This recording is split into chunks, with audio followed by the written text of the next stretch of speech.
Christopher Lambert is one of those rare actors who captured the imaginations of an entire generation. Best known for his unforgettable role as Connor MacLeod in the Highlander franchise, Lambert combined a rugged, mysterious charisma with an everyman's vulnerability that made him a cult hero. But Lambert is far more than a sword-swinging immortal. His journey from European cinema to Hollywood and back again is filled with surprising depth and resilience.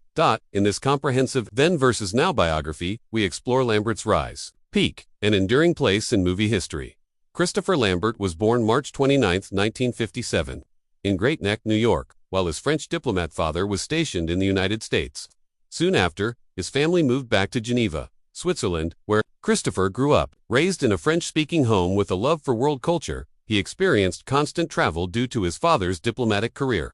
From an early age, Lambert showed artistic interests. He attended acting classes in Paris and trained at the prestigious Conservatoire de Paris, where his brooding good looks and intense stage presence earned him early roles. Christopher Lambert's major breakthrough came with Greystoke, The Legend of Tarzan, Lord of the Apes, 1984. In this film, he portrayed a sensitive and almost animalistic Tarzan, highlighting both his physicality and deep emotional range. His blue-eyed, intense stare won over audiences and critics alike, putting him on the international acting map. Greystoke earned multiple Oscar nominations, and though Lambert didn't receive one himself, it catapulted him into a leading man's spotlight.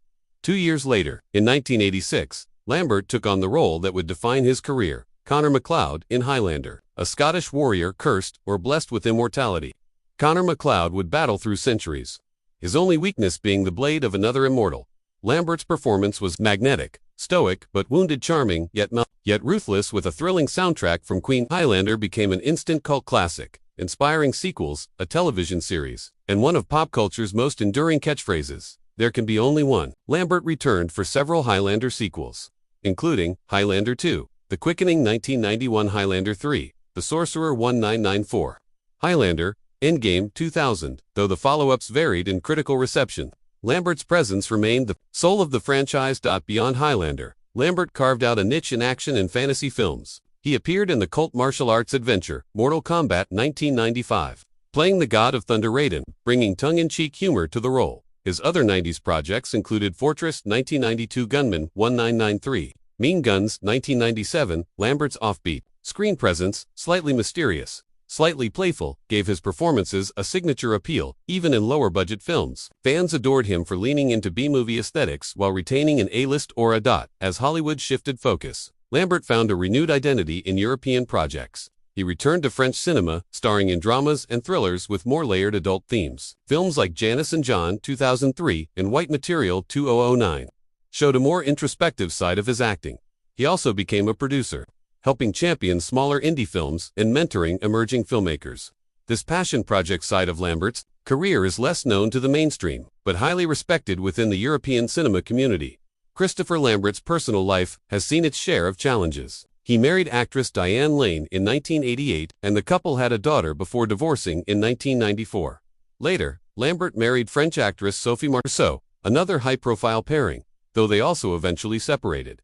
Throughout, Lambert has remained close to his daughter and family, keeping much of his personal affairs away from the tabloids. Friends describe him as thoughtful, shy, and fiercely protective of those he loves. Lambert has openly spoken about struggling with severe myopia, extremely poor vision, which made sword fighting and action choreography extremely dangerous for him on set. Despite this, he performed many of his own stunts and worked tirelessly to adapt. His perseverance in the face of physical limitations only deepened his cult appeal, a hero on screen and in real life, then a breakout star in Greystoke and a pop culture icon in Highlander, ruling 80s and 90s action cinema with a mystique unlike anyone else. Now a respected figure in French and European cinema, a producer, a mentor, and still a fan favorite at conventions and film festivals worldwide. Legacy isn't just measured by box office numbers. It lives on in the hearts of fans who saw him as the noble, tragic, immortal, and who continue to quote, "There can be only one."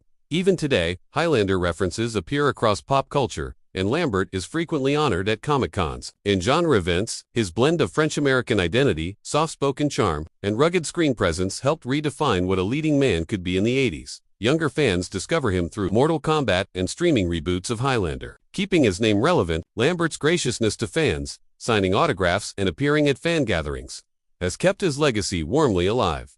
Christopher Lambert may not headline blockbusters today, but his journey from international stardom to quiet artistic respect is an inspiring lesson, whether battling evil immortals or championing indie film. He remains a symbol of perseverance and quiet heroism. His career proves that talent, humility, and resilience never truly fade, they just evolve.